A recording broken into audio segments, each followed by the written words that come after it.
오늘 읽은 본문의 배경은 14절에 보니까 예수께서 죽은 사람들 가운데서 살아나신 뒤에 제자들에게 자기를 나타내신 것은 이번이 세 번째였다라고 큰 그림으로 설명해 주고 있습니다.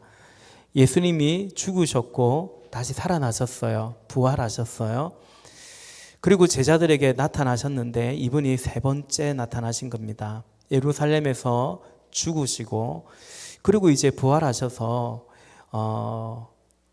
예루살렘 어느 모초에서 은신하고 숨어 있던 제자들에게 예수님이 나타나셨습니다. 처음 나타났을 때 제자 도마가 없었어요. 이 도마는 예수님의 부활을 믿지 않았는데 두 번째 그 도마에게까지 예수님이 나타나셨습니다. 그리고 오늘은 예루살렘이 아니라 바로 그 제자들의 대부분이 그 갈릴리 출신인데 그들의 고향인 갈릴리로 제자들이 돌아갔고 바로 그곳에 예수님께서 부활하신 예수님께서 찾아오셨습니다. 마태복음 26장 31절과 32절에 보면 그때 예수께서 제자들에게 말씀하셨다. 오늘 밤에 너희는 모두 나를 버릴 것이다. 성경에 기록하기를 내가 목자를 칠 것이니 양떼가 흩어질 것이다 하였다. 그러나 내가 살아난 뒤에 너희보다 먼저 갈릴리로 갈 것이다 말씀하셨어요. 예수님께서 죽으시기 전에 그날 밤에 이제 제자들에게 너희들이 다 나를 버릴 거라고 목자를 쳤더니 양떼가 흩어질 거라는 그 말씀 그대로 이루어지고 그러나 내가 다시 살아난 뒤에는 너희보다 먼저 갈릴리로 가 있을 거라 말씀하셨어요. 오늘 본문 요한복음 21장에 스토리 전개상으로 보면 제자들이 갈릴리로 가고 거기서 고기를 잡고 있는데 이제 동틀 무렵에 새벽녘에 예수님께서 제자들에게 찾아오신 것으로 본문의 스토리 전개만으로 보면 그렇습니다. 요한복음 21장 우리 9절부터 읽었는데 3절과 4절 말씀에 보면 시몬 베드로가 그들에게 말하기를 나는 고기를 잡으러 가겠소 하니 그들이 다른 제자들도 우리도 함께 가겠소 하고 말하였다. 그들은 나가서 배를 탔다. 그러나 그날 밤에는 고기를 한 마리도 잡지 못하였다. 4절 이미 동틀 무렵이 되었다. 그때에 예수께서 바닷가에 들어서셨으나 제자들은 그가 예수이신 줄을 알지 못하였다. 아멘. 여기 보면 새벽 무렵에 예수께서 그들이 있는 이게 갈릴리 호수인데 또 디베라 바다라고도 사람들이 불렀어요. 그 바닷가에 들어섰다고 기록되어 있지만 앞서 말씀드린 것처럼 예수님은 제자들에게 이미 말씀하신 것처럼 먼저 거기 가 계셨던 것입니다. 그리고 제자들을 기다리며 오늘 제자들을 찾아오신 것입니다. 예수님과의 첫 만남도 그러했고 그리고 오늘 예수님을 여기 갈릴리에서 다시 만날 때도 그러합니다. 주님께서 예수님이 찾아오셨습니다. 이들에게 이들의 인생에 찾아오신 것입니다. 밤이 맞도록 고기를 잡지 못한 이 어부들에게 이 사람들에게 예수님은 그물을 배 오른편에 한번 던져보라 그리 말씀하셨어요. 요한복음 21장 6절 말씀입니다. 예수께서 그들에게 말씀하셨다. 그물을 배 오른쪽에 던져라. 그리하면 잡을 것이다. 제자들이 그물을 던지니 고기가 너무 많이 걸려서 그물을 끌어올릴 수가 없었다. 아멘. 제자들이 어부인데요. 고기를 잡으려고 했는데 밤새 고기가 잡히지 않았어요. 얼마나 힘이 들었겠어요. 예수님께서 그물을 그 배 오른편으로 던져보라 했더니 던졌더니 이번에는 너무 많이 잡혀서 그물을 끌어올리기조차 힘들 정도로 그렇게 애쓰고 용을 쓰고 있었어요. 그러는 동안에 예수님께서는 이들이 먹을 아침 식사를 준비하고 계셨습니다. 9절 말씀입니다. 그들이 땅에 올라와서 보니 숯불을 피워 놓았는데 그 위에 생선이 놓여 있고 빵도 있었다. 아멘. 오늘 설교의 제목이 어찌 보면 참 평범한 제목입니다. 예수님의 사랑입니다. 한편으로 보면 막연하기도 하고 막막하게 느껴지기도 합니다. 왜냐하면 예수님의 사랑을 이루다 말할 수 없기 때문에 예수님의 사랑은 그만큼 크고 넓으시기 때문이에요. 그러니 이 짧은 시간에 예수님의 사랑을 어찌 이 부족한 제가 다 말할 수 있겠습니까? 그래서 오늘 본문 속에서 특별히 오늘 본문은 예수님과 제자들과의 만남이고 또 식사하고 이야기인데 그 제자들과의 관계 속에서 예수님이 어떻게 그들을 사랑하셨는지 그 속에서 예수님의 사랑을 보기를 원하고 좀 더 나아가 주의 교회가 이제 그 예수님을 믿는 분들이라고 한다면 어떻게 우리가 그 예수님의 사랑 안에 거해야 하는지 잠시 상고해 보고자 합니다. 예수님께서는 숯불을 피워 식사 준비를 하고 제자들을 기다리십니다. 12절에 보니까 예수께서 그들에게 말씀하셨다. 와서 아침을 먹어라. 자고 일어난 게 아니에요. 밤새 노동을 했습니다. 시장하죠. 와서 밥 먹어라 라는 것입니다. 이렇게 불을 피워놓고 식사를 장만하고 사람들을 초대하는 또 그들이 오기를 기다리는 이 장면을 볼 때 우리의 목장 모임이 또 늘 그렇게 섬겨가시는 우리의 목자 목녀님들이 또 목자님 부목자님들이 제 머릿속에 떠오릅니다. 예수님께서 먼저 갈릴리로 가시고 여기 식사를 준비해 놓으시고 제자들을 기다리는 바로 그 예수님처럼 어느새 우리의 목자 목녀들께서 먼저 늘 가서 일하다가도 좀 더 일찍 집으로 가서 준비하고 목원들을 그리고 소중한 VIP 분들을 기다리고 계시죠. 우리의 목장이 그러하고 어쩌면 오늘 우리의 예배도 오늘 이 주일도 그리고 다음 주일도 우리는 그렇게 준비합니다. 이런 생각이 들 수도 있죠. 사람들을 보면 세상 사람들뿐만 아니라 믿는 사람들도 포함해서 사람들을 본다면 뭐 이렇게까지 하나 우리 목자 목녀로 섬기지만 또 우리 싱글 목장의 목자 부목자들도 마찬가지고 뭘 이렇게까지 해야 되나 뭐 예수 믿는데 신앙생활 하는데 교회 생활 하는데 뭘 이렇게 해야 하나 그런 생각도 왜 들지 않겠습니까? 또 어찌 보면 언제부터 우리가 그렇게 했냐라는 생각도 들기도 합니다.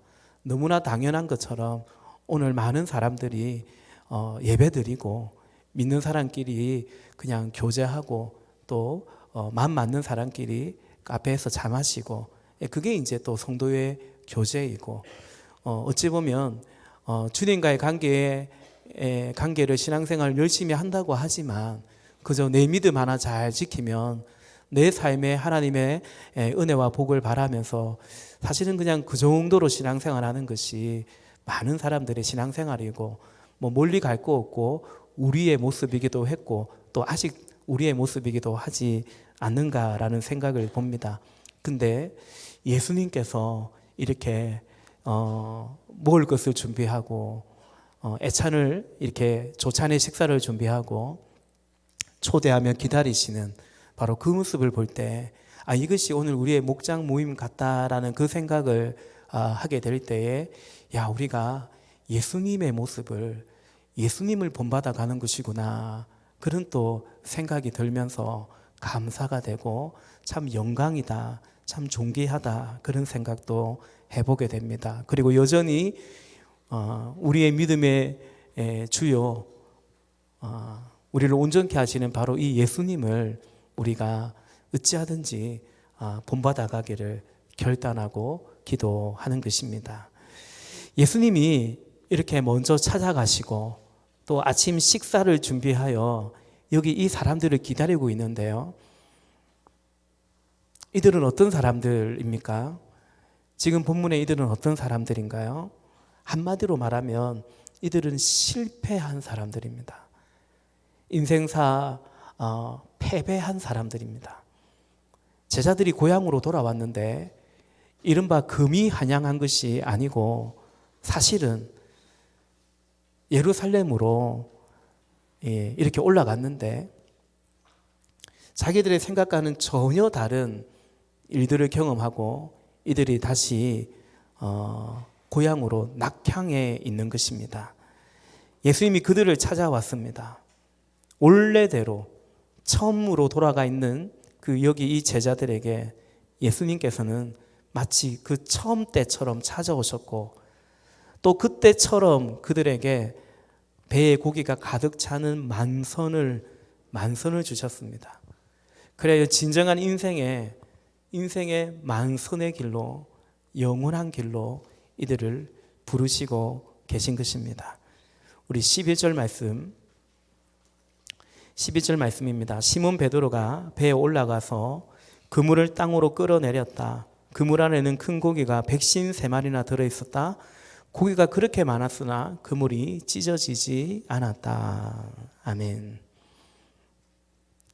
여러분, 제자들은 그리고 오늘을 살아가는 많은 우리 인생들의 아픔은 수고하는데 나름 애를 써요. 한다고 해보는데 뭔가 잘 뜻대로 되지 않는다라는 것입니다. 고기를 잡으러 갔는데 고기가 잘 안 잡혀요. 장사를 하는데 장사가 잘 안 돼요. 공부를 하는데 공부가 쉽지 않습니다. 취업의 문을 두드리고 뭔가 새로운 것을 도전해 보는데 시 열려지지가 않습니다. 연애도 결혼도 또 결혼한 이후에 어떤 가정의 생활도 육아하는 것도 쉽지만은 않습니다. 오늘 그런 이제 이 제자들에게 예수님 찾아오셔서 그물을 여기에 던져보라. 처음에는 그물을 깊은 데 던져보라 하셨고 이제 오늘 본문에서는 그물을 배 오른편에 던져보라 하셨고 그랬더니 그때마다 고기가 많이 잡혔어요. 물고기들이 예수님 말씀에 순종해서 그물 안으로 다 들어간 것 같아요. 그런데 다행히 그물이 찢어지지 않았습니다. 그물이 찢어지지 않았어요. 그런데 아직 우리 젊은 청년들은 어쩌면 잘 이해가 안 될지 모르겠지만 인생이 또 그렇지만도 않아요. 무슨 말이냐면 그물이 찢어진다라는 거예요. 실컷 잡았는데 그렇게 힘겹게 그물을 끌어올렸는데 고마 그물이 찢어지면 그 한순간이겠죠. 고기는 순식간에 다 빠져나가고 말지 않겠습니까? 어찌 보면 부족하면 부족한 대로 안 되면 안 되는 대로 그러나 또 많으면 많은 대로 문제가 될 때가 있습니다. 왜요? 그물이 찢어져 버리니까요. 세우는 것은 너무 힘들지만 허물어지는 것은 그 한순간이기도 합니다. 그래서 더 고통스럽기도 해요. 그마이 수고했는데 돌아오는 것이 이건가? 결과가 이건가? 그 안에는 내 잘못도 아닌데 결국 내가 감당해야 되고 내가 또 헤쳐나가야 되는 그런 일들도 우리 삶에는 적지 않습니다. 우리 성도님들의 얘기를 들어보면 나는 문제가 없는데 가족 안에 문제가 있거나 가정 안에 문제가 있으면 결국 그 짐을 또 같이 짊어져야 되는 그런 일들이 우리에게 또 얼마든지 또 있기 때문이죠. 그래서 여러분, 진정한 만선은 물고기 가득한 다만 그런 그물이나 배가 아니라 진정한 만선은 충만은 우리 인생에 하나님으로 채워져야 되는 것입니다.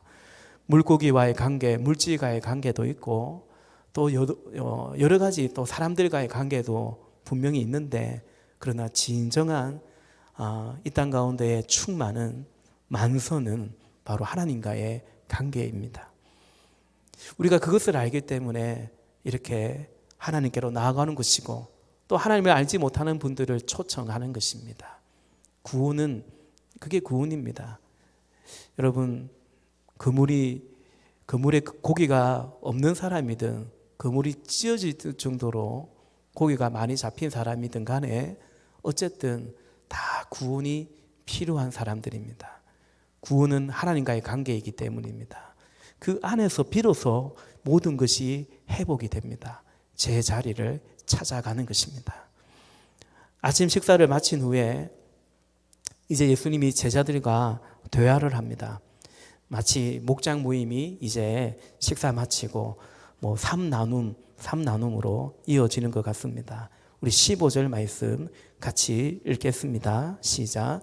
그들이 아침을 먹은 뒤에 예수께서 시몬 베드로에게 물으셨다. 요한의 아들 시몬아, 내가 이 사람들보다 나를 더 사랑하느냐? 베드로가 대답하였다. 주님, 그렇습니다. 내가 주님을 사랑하는 줄을 주님께서 아십니다. 예수께서 그에게 말씀하셨다. 내 어린 양떼를 먹여라. 아멘. 제자들이 실패한 자들이라고 했는데 다름 아닌 이들은 예수님을 따르기로 그의 삶을 걸었는데 그 결정적일 때 예수님 따르는 것을 중단하고 그를 부인하고 그를 도망쳐 왔던 것입니다. 그 중에서도 베드로, 오늘 본문에서는 요한의 아들 시몬이라고 되어 있는 이 베드로가 악건이었죠. 그는 어떻게 예수님을 부인했는지 저주도 하고 맹세도 하면서 그렇게 예수님을 부인했는지 정확하게 기록되어 있습니다. 우리 마태복음 26장 33절부터 35절까지의 말씀을 보면 바로 그 앞에 말씀이 32절이 내가 다시 살아나면 너희보다 먼저 갈릴리로 가겠다라고 말씀하신 거잖아요. 오늘 밤에 너희가 다 나를 버리고 도망갈 거라고 말씀하신 그 장면이잖아요. 그랬더니 제자들이 이렇게 예수님께 대답을 했어요. 마태복음 26장 33절입니다. 베드로가 예수께 말하였다. 비록 모든 사람이 다 주님을 버릴지라도 나는 절대로 버리지 않겠습니다. 34절 예수께서 그에게 말씀하셨다. 내가 진정으로 네게 말한다. 오늘 밤에 닭이 울기 전에 네가 3번 나를 모른다고 할 것이다. 35절 베드로가 예수께 말하였다. 주님께 함께 죽는 한이 있을지라도 절대로 주님을 모른다고 하지 않겠습니다. 그리고 다른 제자들도 모두 그렇게 말하였다. 아멘. 이런 일이 있었던 거죠. 이렇게 맹세하고 큰 소리 뻥뻥 쳤는데 베드로가 작은 여자아이 앞에서 예수님을 모른다 3번 부인했던 것입니다. 예수님은 오늘 바로 그 베드로에게 요한의 아들 시몬에게 물으십니다. 요한의 아들 시몬아, 너가 이 사람들보다 나를 더 사랑하느냐? 너가 나를 사랑하느냐라고 물으십니다. 베드로 입장에서 이 질문은 매우 당혹스러운 질문이고요. 그런데 사실은 성경을 진지하게 읽어간다면 지금 예수님께서 베드로에게 하는 이 질문이 우리에게도 사실은 좀 낯설고 뭔가 타이밍이 맞지 않는 것 같은 그런 질문이 아닐까 싶습니다.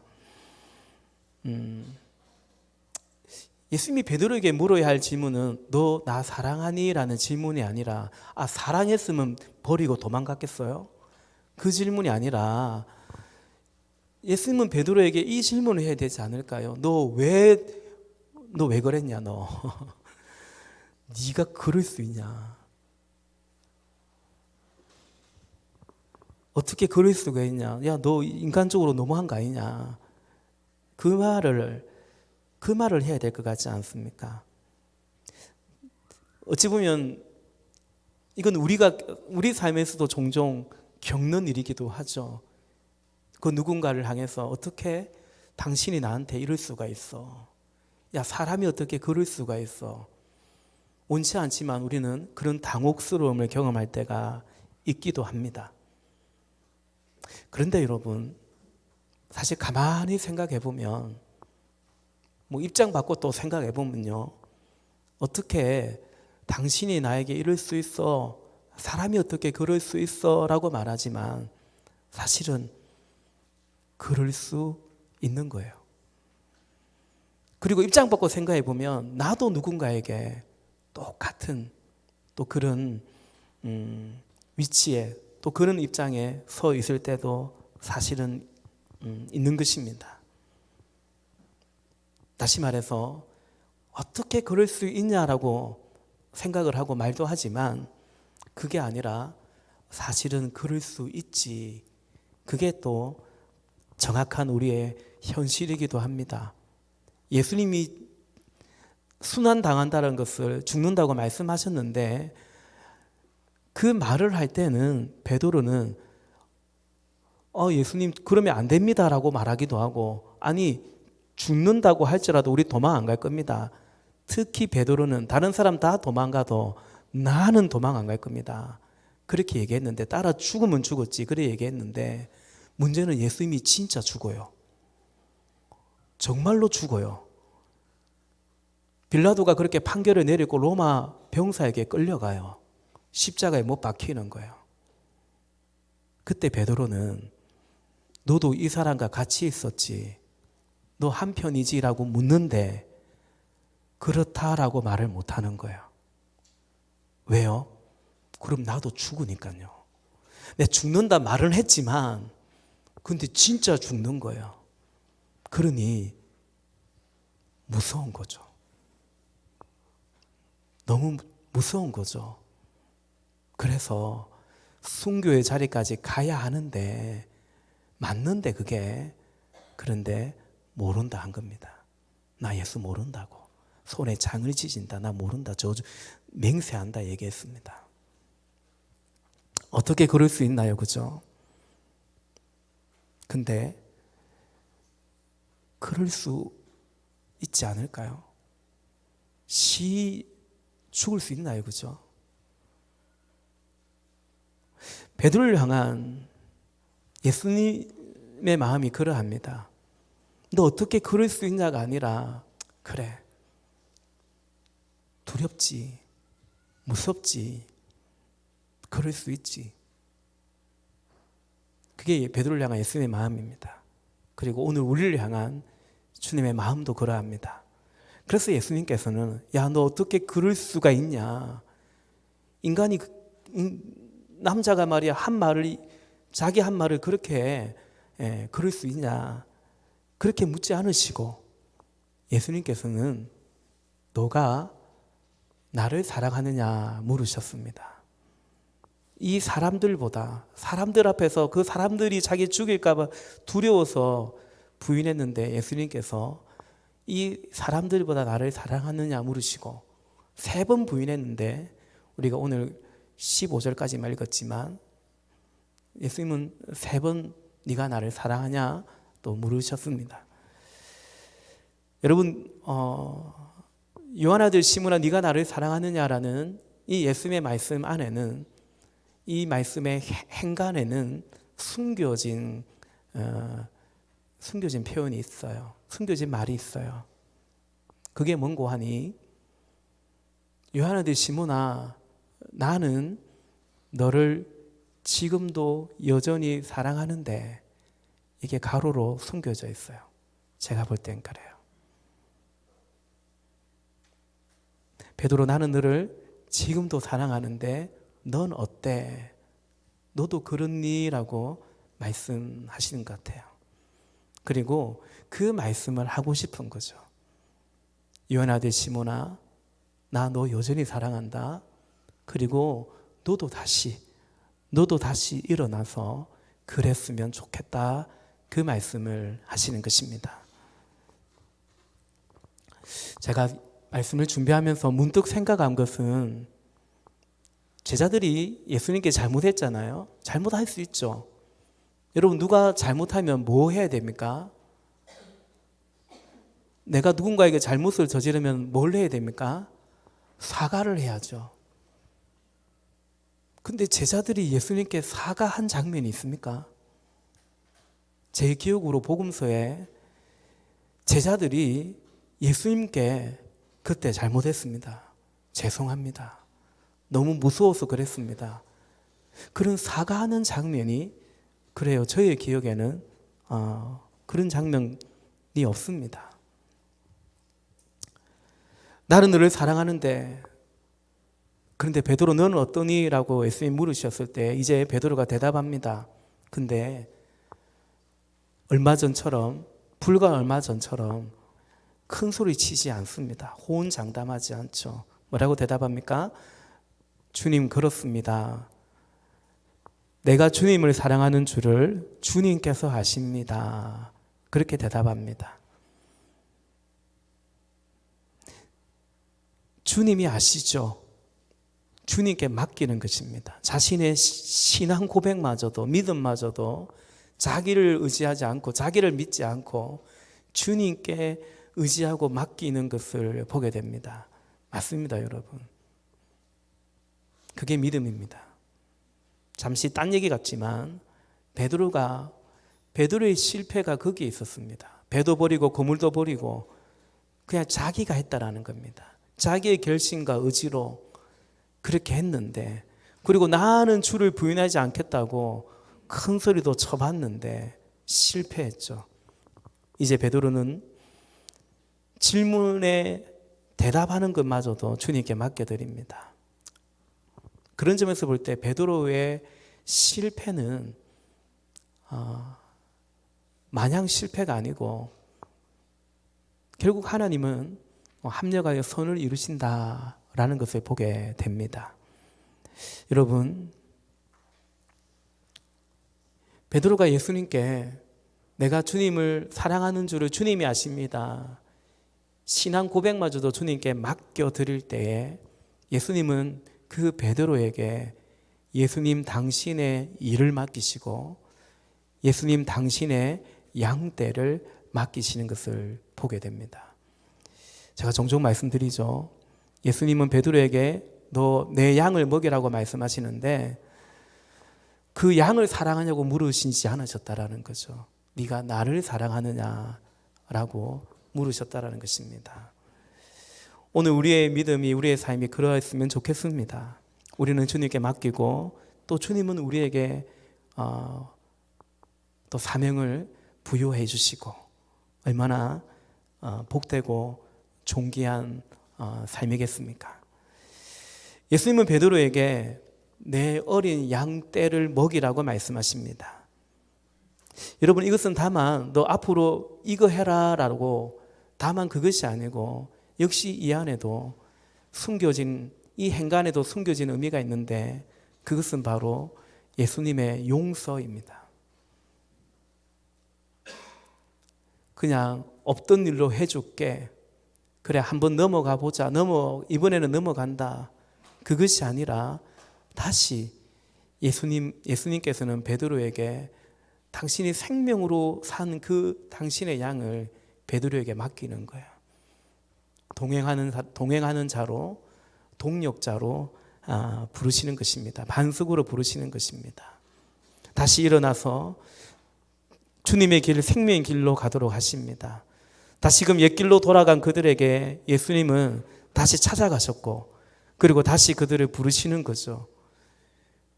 마치 그들의 다시를 뛰어넘는 주님의 다시인 것 같습니다. 종종 말씀드리지만 사람들은 다시 또 옛길로 돌아가고 다시 실패하고 다시 죄의 자리로 돌아가는데, 다시 갈릴리로 돌아가고 버린 줄 알고 이제 없어야 되는데 어디 감춰놨는지, 어디서 났는지 배도 있고 다시 거물도 있어요. 근데 주님께서는 다시 그들에게 그 하나님의, 주님의 다시가 바로 그것이 구원이요, 그것이 승리인 것입니다. 말씀을 정리합니다.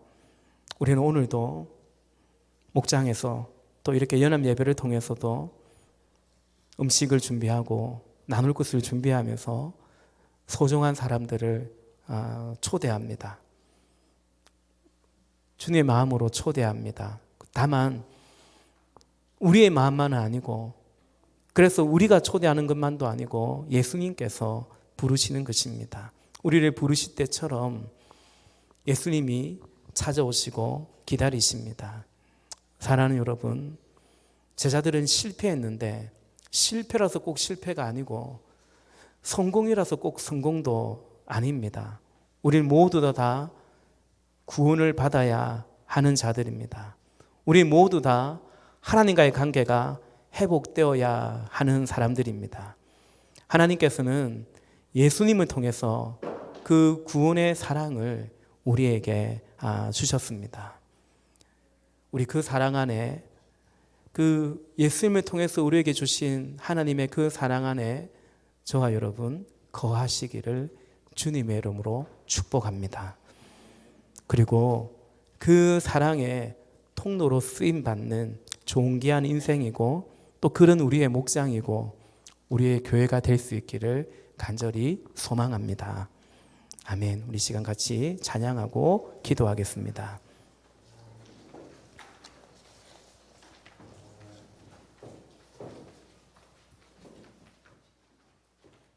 제자들이